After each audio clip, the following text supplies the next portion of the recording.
तो दोस्तों, क्योंकि सांस भी कभी बहू थी के आज के एपिसोड की शुरुआत नंदिनी और तुलसी के भावुक टकराव से होती है। नंदिनी सीधे तुलसी के पास आती है और दुख और गुस्से में कहती है कि उसने पहले ही चेतावनी दी थी कि रियांश को इस घर में लाना सही फैसला नहीं होगा। उसके मुताबिक उसने कई बार याद दिलाया था कि रियांश अंश का बेटा है और अतीत में जो कुछ उसके साथ हुआ था उसे देखते हुए सावधानी जरूरी थी। नंदिनी को लगता है कि उसकी बातों को नजरअंदाज किया गया और अब वही डर सच होता दिखाई दे रहा है। ये सुनकर तुलसी टूट जाती है। वो रोते हुए स्वीकार करती है कि उससे गलती हो गई और उसने कभी सोचा नहीं था कि हालात यहां तक पहुंच जाएंगे। तभी इसी दौरान दामिनी वहां आती है। वो बताती है कि गौतम अब भी रियांश को निर्दोष मान रहा है और उसकी बात समझ नहीं पा रहा। दामिनी का मानना होता है कि खुशबू जैसी सदमे से गुजर रही इंसान झूठ क्यों कहेगी और पार्थ की बात को भी नजरअंदाज नहीं किया जा सकता। फिर बहस से परेशान होकर वो तुलसी को पूछती है कि क्या वो आज उसके कमरे में रह सकती है, क्योंकि उसका दिमाग पूरी तरह थक चुका है। तभी इतने में करण का फोन आता है तुलसी को। करण उधर से काफी परेशान नजर आता है और कहता है कि उसको यकीन नहीं हो रहा कि रियांश पर इतना बड़ा आरोप लग गया। उसके मुताबिक वो रियांश को बचपन से जानता है और उसको विश्वास है कि वो ऐसा अपराध नहीं कर सकता। लेकिन तुलसी शांत रहते हुए कहती है कि वो खुद वहां मौजूद थी, उसने खुशबू की हालत देखी है और रियांश के जवाब भी सुने हैं। ऐसे में शक होना स्वाभाविक है, इसीलिए पुलिस को अपनी जांच करने देनी चाहिए। लेकिन करण खुशबू के लिए भी दुख जताता है और कहता है कि उसे न्याय मिलना चाहिए, लेकिन वो अब भी रियांश की मासूमियत पर भरोसा रखता है। तभी तुलसी उसे याद दिलाती है कि खुशबू ने रियांश की पहचान की है। इस पर करण कहता है कि संभव है खुशबू किसी गलतफहमी में हो।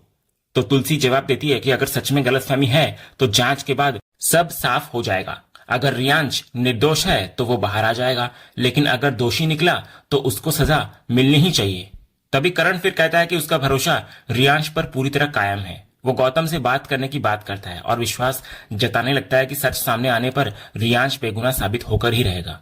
तब तुलसी एक महत्वपूर्ण सवाल उठाती है। वो कहती है कि अगर रियांश सच बोल रहा है तो क्या इसका मतलब पार्थ झूठ बोल रहा है, जबकि उसने अपनी आंखों से रियांश को ट्रेन से उतरते देखा था। लेकिन करण बोलता है कि वो किसी को झूठा नहीं कह रहा। उसके अनुसार यह भी संभव है कि दोनों अपनी अपनी जगह सच बोल रहे हों और मामला सिर्फ अलग नजरिए का हो। फिर आखिर में करण वादा करता है कि वो साबित करके दिखाएगा कि रियांश ने यह अपराध नहीं किया। लेकिन तुलसी अब बहस से थक चुकी होती है। वो फोन काट देती है और बेहद दर्द में कहती है कि हर कोई अपनी अपनी बात कर रहा है, जबकि सबसे ज्यादा पीड़ा उस लड़की की है जो लगातार मदद की गुहार लगा रही है। इतना बोलकर तुलसी वहां से चली जाती है।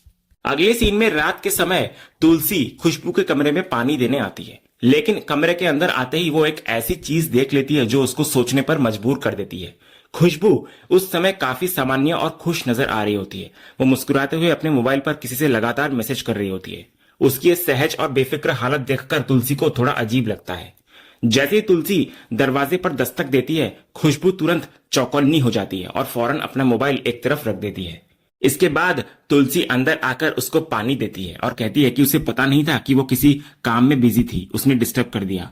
इस पर खुशबू बात को दूसरी दिशा में ले जाते हुए कहती है कि वो अपने बाबा से बात करने का सोच रही थी, लेकिन उसे नंबर ढूंढने और कॉल करने में परेशानी होती है क्योंकि उसे साफ दिखाई नहीं देता। तो तुलसी तुरंत हेल्प की पेशकश करती है और उसका मोबाइल मांगती है ताकि नंबर मिलाया जा सके। लेकिन खुशबू मोबाइल देने के बजाय उसको अपने पास ही रख लेती है और तुरंत विषय बदलकर समय पूछने लगती है। जब तुलसी समय बताती है तो खुशबू कहती है कि अब तक उसके बाबा सो चुके होंगे, इसलिए वो अगले दिन बात कर लेगी। फिर वो कहती है कि उसे नींद आ रही है और अब वो आराम करना चाहती है। तुलसी उसके पास रुकने की बात करती है, लेकिन खुशबू बार बार यही कहती है कि अब वो ठीक है और उसे किसी की जरूरत नहीं है। इसके बावजूद भी तुलसी वहीं रुक जाती है। इसके बाद खुशबू बिस्तर पर लेटने लगती है। लेटते समय वो अपना मोबाइल चुपचाप तकिए के नीचे छिपा लेती है। ये छोटी सी हरकत भी तुलसी की नजरों से नहीं बचती। इसके बाद खुशबू थोड़ी ही देर में सो जाती है, लेकिन तुलसी के मन में सवाल बढ़ने लगते हैं। उसे रियांश की वो सारी बातें याद आने लगती है जो उसने पुलिस और परिवार के सामने बार बार कही थी। रियांश लगातार अपनी बेगुनाही की बात कर रहा था। वो मान रहा था कि खुशबू के साथ कुछ गलत हुआ है, लेकिन उसका दावा था कि वो इसमें शामिल नहीं था और उस समय वो परिवार के बाकी लोगों के साथ सूरत में था। इन सब बातों को याद करते हुए तुलसी के मन में पहली बार गहरा संदेह पैदा होता है। वो सोचने लगती है कि कहीं जल्दबाजी में उसने किसी निर्दोष को सजा की राह पर तो नहीं ढकेल दिया। फिर इसी सोच में डूबी तुलसी खुशबू के सो जाने के बाद धीरे से उसके तकिए के नीचे रखा मोबाइल निकाल लेती है। वो उसमें कुछ मैसेजेस देखती है जो खुशबू ने किसी को भेजे थे। तो मोबाइल में दिखाई देने वाली बातों को देखकर तुलसी और भी चौंक जाती है। उसे लगने लगता है कि उसका शक शायद बेवजह नहीं था, क्योंकि जिस लड़की ने खुद को देखने में असमर्थ बताया था वही आराम से मोबाइल पर बातचीत कर रही थी और मैसेज भी भेज रही थी। मोबाइल देखने के बाद तुलसी की नजर खुशबू पर टिक जाती है और उसके मन में यह सवाल और गहरा हो जाता है कि आखिर सच क्या है। अगले सीन में सुबह होते ही तुलसी हॉल में आती है, जहां खुशबू मुन्नी की गोद में सिर रखकर लेटी हुई होती है। तुलसी प्यार से उसको कुछ खाने के लिए कहती है, लेकिन खुशबू साफ मना करती हुई नजर आती है। इस पर मुन्नी भी उसको समझाने लगती है कि वो पिछली रात भी ठीक से नहीं खा पाई थी और अगर ऐसे ही खाना छोड़ती रही तो उसकी तबीयत और बिगड़ जाएगी। लेकिन खुशबू बार बार यही कहती रहती है कि उसका बिल्कुल मन नहीं है। तभी तुलसी एक ऐसी बात कहती है जिससे सब चौंक जाते हैं। वो कहती है कि खुशबू को रियांश से नहीं बल्कि किसी और चीज से डर लग रहा है। तो इस पर मुन्नी हैरानी से पूछती है कि आखिर किस बात का डर। तो तुलसी सीधे खुशबू की तरफ देखकर इशारा करती है कि उसको सच के सामने आने का डर सता रहा है। ये सुनते ही खुशबू घबराने लगती है और बार बार अनजान बनने की कोशिश करती है, लेकिन तुलसी अब बिल्कुल सख्त हो चुकी होती है। वो उससे साफ साफ सच्चाई बताने को कहती है। इसी बीच घर के बाकी मेंबर्स भी वहां इकट्ठा हो जाते हैं और समझ नहीं पाते कि आखिर मामला क्या है। फिर खुशबू वही कहानी दोहराने की कोशिश करती है, लेकिन तुलसी इस बार उसको बीच में ही रोक देती है। वो उसके चश्मे को हटाकर एक तरफ फेंक देती है और सबके सामने साबित करने की कोशिश करती है कि खुशबू उतनी असहाय नहीं है जितना वो दिखा रही थी। वो सब कुछ देख सकती है। इसके बाद तुलसी रात की बात सामने लाती है। वो बताती है कि पिछली रात खुशबू अपने मोबाइल पर किसी से हंसते हुए मैसेज कर रही थी। फिर वो ऋतिक और मुन्नी दोनों से उसका फोन चेक करने को कहती है। तो जैसे ही मुन्नी फोन छीन कर चेक करती है तो उसमें मौजूद मैसेज सबको चौंका देते हैं, खास करके मुन्नी को। मुन्नी के चेहरे का रंग उड़ जाता है। उसको समझ आ जाता है कि खुशबू देखने में सक्षम है और उसने अपनी बीमारी को बढ़ा चढ़ाकर पेश किया था। इसके बाद मुन्नी गुस्से और सदमे में उससे सवाल करती है कि आखिर उसने इतना बड़ा झूठ क्यों बोला। तो आखिरकार खुशबू टूट जाती है और रोते हुए कबूल करती है कि उसने आंखों की समस्या का नाटक किया था। वो बताती है कि मुन्नी की तरह इस परिवार का हिस्सा बनने की चाह में उसने यहाँ आने का बहाना बनाया। साथ ही वो ये भी मानती है कि रियांश के साथ उसकी कई बार बहस हुई थी और उसके व्यवहार से वो नाराज थी। तो ये सुनते ही तुलसी का गुस्सा फूट पड़ता है। उसे एहसास हो जाता है कि एक निर्दोष लड़के की जिंदगी खतरे में डाल दी गई है। वो खुशबू से सख्ती से पूछती है कि उस रात वास्तव में क्या हुआ था। तो तब खुशबू आखिरकार सच बता देती है कि उस रात उसके साथ कोई जबरदस्ती नहीं हुई थी। इसके बाद फ्लैशबैक में दिखाया जाता है कि जब खुशबू बारिश में भीग रही होती है तभी ड्यूटी पर मौजूद सिक्योरिटी गार्ड उसके पास आता है। वो उसे बारिश से बचने के लिए छाता लेने की सलाह देता है और फिर एक जरूरी बात बताता है कि उस रात ड्यूटी बदलने में थोड़ी दिक्कत है, इसलिए रात वाली शिफ्ट का गार्ड देर से आने वाला है और उसे भी थोड़ा जल्दी निकलना है। वो खुशबू से कहता है कि घर के अंदर ये बात बता दी जाए। तो खुशबू उसको आश्वासन देती है कि वो ये बात घर वालों तक पहुंचा देगी।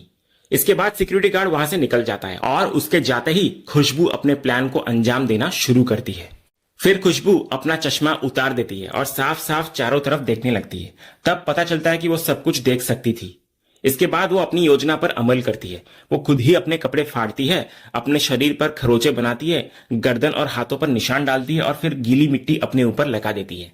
इतना ही नहीं, वो अपना चश्मा और चप्पल भी अलग अलग जगह फेंक देती है ताकि घटना असली लगे। सारी तैयारी करने के बाद वो जोर जोर से हेल्प के लिए पुकारना शुरू कर देती है और फिर कीचड़ में गिरकर लेट जाती है ताकि घर के लोग बाहर आएं और उसकी बनाई हुई कहानी पर यकीन कर लें। फिर खुशबू का सच सामने आने के बाद रोते हुए वो अपनी सफाई देने लगती है। वो बताती है कि उसने ये सब गुस्से और बदले की भावना में किया क्योंकि रियांश उसके साथ हमेशा रूखा बर्ताव करता था। उसके मुताबिक रियांश ने कई बार उसको नीचा दिखाने की कोशिश की, सबके सामने उसकी इंसल्ट की और उसको धक्का भी दिया था।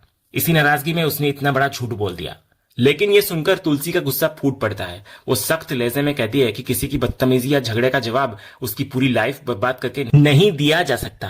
वो खुशबू को समझाती है कि किसी निर्दोष व्यक्ति पर ऐसा संगीन आरोप लगाना कोई मजाक नहीं होता। ऐसे इल्जाम से इंसान की इज्जत, पहचान और पूरी लाइफ दांव पर लग जाती है। भावुक और गुस्से से भरी तुलसी ये भी कहती है कि जब लोग झूठे आरोपों का सहारा लेते हैं तो असली पीड़ितों की आवाज भी कमजोर पड़ जाती है। वो बेहद आहत नजर आती है और एक पल के लिए खुशबू पर हाथ उठाने तक की स्थिति में पहुंच जाती है, लेकिन फिर खुद को रोक लेती है। इसके बाद तुलसी गौतम से पूछती है कि सब तैयारी हो गई है ना। तो गौतम बताने लगता है कि उसने पिछली रात से ही इसकी तैयारी शुरू कर दी थी, उसी समय से जब तुलसी को शक हुआ था। फिर तुलसी फैसला सुनाती है कि अब खुशबू को पुलिस स्टेशन चलना होगा और सच कानून के सामने रखना होगा।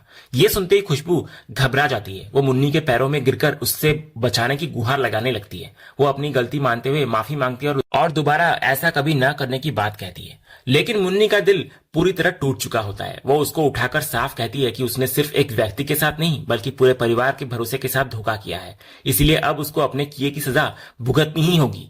इसके बाद तुलसी कहती है कि जिस व्यक्ति से गलती हुई है जवाबदेही भी उसी की होनी चाहिए।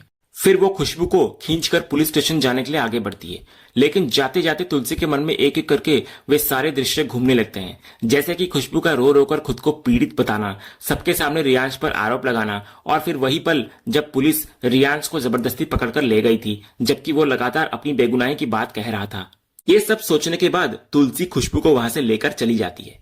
इसके बाद गौतम सबके सामने नाराजगी जाहिर करता है और कहता है कि रियांश के साथ बहुत गलत हुआ। खास तौर पर वो नंदिनी की तरफ देखकर कहता है कि उसने बिना पूरी सच्चाई जाने रियांश को बहुत कुछ सुनाया। इतना बोलकर गौतम वहां से निकल जाता है और पीछे खड़ा देव पार्थ की तरफ देखकर कहता है कि वो शुरू से कह रहा था कि रियांश ऐसा नहीं कर सकता। अब सच सामने आने के बाद उसकी बात सही साबित हो चुकी है। अगले सीन में पुलिस स्टेशन का माहौल दिखाया जाता है। एक तरफ लेडी इंस्पेक्टर खुशबू का बयान दर्ज कर रही होती है और उससे पूरी सच्चाई विस्तार से बताने के लिए सख्ती से सवाल कर रही होती है। वहीं दूसरी तरफ तुलसी और गौतम भी वहां मौजूद होते हैं। इधर इंस्पेक्टर उनको बता रहे होते हैं कि पुलिस सिर्फ आरोपों के आधार पर नहीं चल रही थी बल्कि जांच पहले से जारी थी। जांच के दौरान उस कैब ड्राइवर तक भी पहुंचा जा चुका था जिसकी गाड़ी में रियांश बोरीवली से सूरत गया था। ड्राइवर के बयान से यह साफ हो चुका था कि रियांश सीधे सूरत स्टेशन पहुंचा था, यानी कि उसकी बताई हुई कहानी पहले ही सही साबित हो चुकी थी। और अब जब खुशबू ने भी अपना झूठ स्वीकार कर लिया है तो मामला पूरी तरह स्पष्ट हो गया है। ये सुनकर तुलसी राहत की सांस लेती है और सबसे पहले रियांश की रिहाई के बारे में पूछती है। तो इंस्पेक्टर भरोसा दिलाते हैं कि जब उसके खिलाफ कोई आधार ही नहीं बचा तो उसको रोक कर रखने का सवाल ही नहीं उठता। जरूरी कागजी कार्रवाई पूरी होते ही वो घर जा सकेगा। इसके बाद गौतम औपचारिकताएं पूरी करने में लग जाता है। वहीं दूसरी तरफ पुलिस खुशबू को हिरासत में लेकर लॉकअप की ओर ले जाती है, लेकिन जाते जाते खुशबू रोते हुए तुलसी से माफी मांगती है। लेकिन तुलसी का दिल इस बार बिल्कुल नहीं पिघलता। वो साफ कहती है कि इतना बड़ा झूठ किसी की पूरी लाइफ बर्बाद कर सकता था। उसके मुताबिक ऐसे अपराध की जो कानूनी सजा तय है वही मिलनी चाहिए ताकि ये दूसरों के लिए भी एक सबक बन सके। थोड़ी देर बाद रियांश को रिहा कर दिया जाता है। वो जरूरी दस्तावेजों पर साइन करके बाहर निकलता है, लेकिन सामने तुलसी बैठी होती है। लेकिन रियांश बिना कुछ कहे वहां से आगे बढ़ जाता है। उसके मन की चोट इतनी गहरी होती है कि वो किसी से बात तक नहीं करना चाहता। अगले सीन में सभी लोग शांति निकेतन में होते हैं। रियांश के चेहरे पर पुलिस हिरासत के दौरान लगे चोट के निशान साफ दिखाई दे रहे होते हैं। इधर नियति बेटे की हालत देखकर परेशान होती हुई नजर आती है और बार बार उसका हाल पूछती है। तो रियांश उसको भरोसा दिलाता है कि वो ठीक है, लेकिन साथ ही एक बड़ा फैसला भी सुना देता है। वो कहता है कि अब वो इस घर में एक पल भी नहीं रुकना चाहता। तो नियति भी उसकी बात का समर्थन करती है और बताती है कि अब उसका भी यहाँ रहने का मन नहीं है। दोनों वहां से जाने लगते हैं। परिवार के कई मेंबर्स उनको रोकने की कोशिश करते हैं, लेकिन उनका फैसला नहीं बदलता।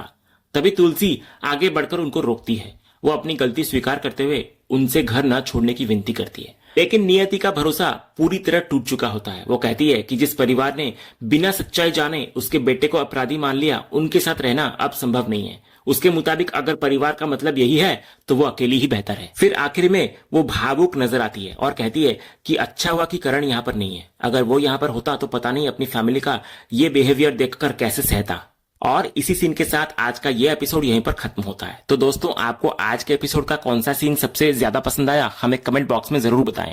अगर आप क्योंकि सास भी कभी बहू के फैन हैं और कोई भी अपडेट मिस नहीं करना चाहते तो हमारी इस चैनल को लाइक, शेयर और सब्सक्राइब करना ना भूलें और बेल आइकन को भी जरूर दबाएं। हम मिलेंगे अगले एपिसोड का अपडेट के साथ। तब तक के लिए धन्यवाद।